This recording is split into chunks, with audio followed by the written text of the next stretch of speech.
So we've got an exciting season ahead of us, and we know you can't tell us much, but can you tease a little bit of what direction season 2 is headed in? Well, I think the writers just get better and better at coming up with these persons of interest. The predicaments are hilarious, excruciating, terrifying.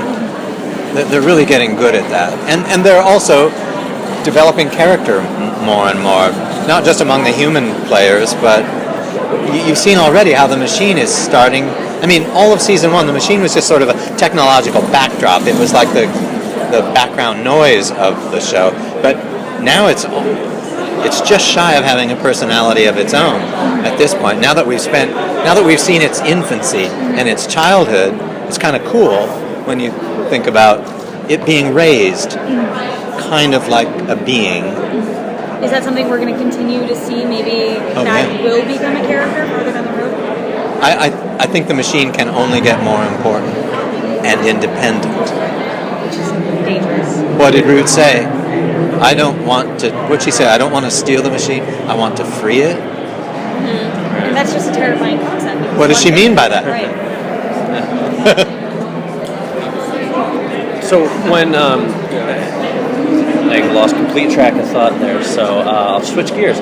You have played on 2 very intense television shows back to back, but my understanding is you're a pretty loose and funny guy. Do you ever want to just cut loose and do something comedic? On set, even? If I ever had to be on another, or had the opportunity to be on another TV show, I think it would be nice to be something silly or funny. I don't know if I could do sitcom, really, but yeah, I would like to lower the intensity level a little bit. That would be fun. Speaking of the show, I mean, how are we going to see that intensity level get even bigger as the season goes on? I know you're about 8 episodes in at this point. Yeah. So what are some big hallmarks we're going to be seeing, some big hallmark episodes and so far what you filmed? Well, the writers are smart at throwing us handicaps or obstacles, so that it seems like every episode our victories never prepare us fully for the next challenge. The next challenge is always just slightly out of our comfort zone, which is a good way to write the show and keep the audience going. Have you found this role challenging? Yeah, I have a lot. Yeah, I do a lot of talking in the show. I do a lot of I'm the bringer of the exposition on most episodes. I'm the guy that reads the dossiers, and says, "Oh, Viktor Krylov, formerly of the KGB," he gives all the background and stuff. So that's a challenge, because I didn't do that on Lost. You did get great monologues. Yeah. On Lost, it was a very ensemble cast, and while this is an amazing cast, you guys work in pairs a lot. Has it been challenging to develop sort of that camaraderie? I just wanted to say, pleasure to see you. Oh, okay, very good.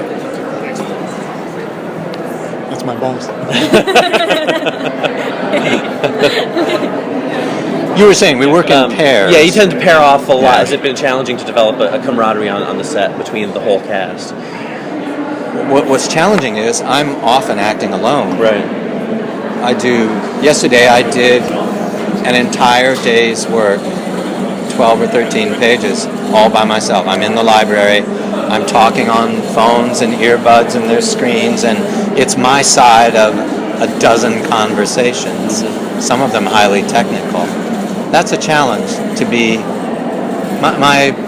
My number one scene partner is the script supervisor who reads the other side of all those scenes. Right. And I now know his rhythms and intonations probably better than I do Taraji's, say. Right. So if you ever need a voice for the computer, script supervisor. Yeah. I would respond to that. Oh, it's Tony. Last time we spoke, you were under the impression that your new co-star, your new 4-legged co-star, had like a time limit that he was under on the show. I was so wrong. He's a keeper. He's a keeper. Yeah. So we're not going to see any poor dead dogs around here anywhere anytime No, soon. no. He's safe. No, he's too important. They'll kill Finch before they kill Bear. Have your feelings about technology changed as a direct result of playing this character and doing a lot of things that people can't do in real life? I should say that I don't spend a lot of time in any day thinking about technology, but when I do think about it, I feel I'm a little more worried about it. I'm a little more worried about my own cell phone now because of the stuff we do every episode. We're blue-jacking phones. We're using it to track people. We're listening to them. We're spying on them. All with that's just with the sort of smallest unit of super technology that's available to every person. What could you not do with some really sophisticated equipment?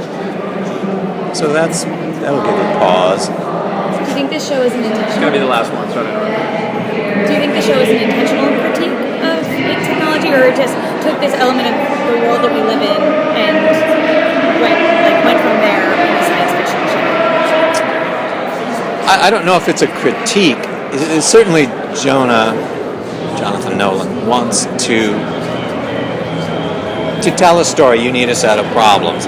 He thinks clearly that these new technologies are fraught with and rich with problems, ethical and technological, political.